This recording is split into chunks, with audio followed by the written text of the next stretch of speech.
एक समय की बात है, दो बिल्लियां एक साथ रहती थी। ये दोनों बिल्कुल अच्छे दोस्त थे।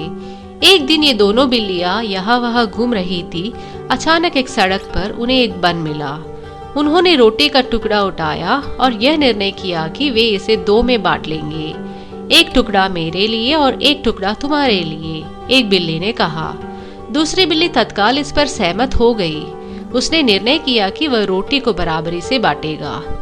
लेकिन जब रोटी को बांटने का समय आया, दोनों बिल्लियां एक दूसरे के साथ झगड़ने लगी। उसी समय एक बंदर वहां से गुजर रहा था।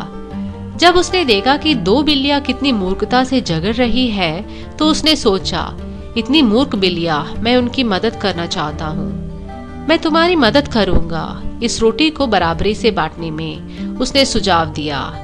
बिल्लियां तत्काल सहमत हो गई। तो तुम रोटी को हम दोनों के बीच बराबरी से बांटोगे? उसने पूछा। बंदर ने तत्काल सिर हिलाया।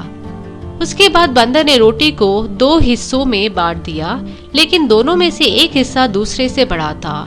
इसके बाद बंदर ने उन्हें कहा, मैं बड़े हिस्से का थोड़ा सा खा लूं, फिर यह बराबर हो जाएगा। लेकिन बंदर ने जानबूझकर उसके बड़े हिस्से में से बड़ा टुकड़ा ही खा लिया। इसके बाद बंदर ने चालाकी से उन्हें बताया कि वह दूसरे हिस्से को छोटा कर देगा और बराबर कर देगा। इस प्रकार बंदर ने पूरी रोटी को अपने आप में खा लिया और दोनों गरीब बिल्लियां बस देखती रह गई।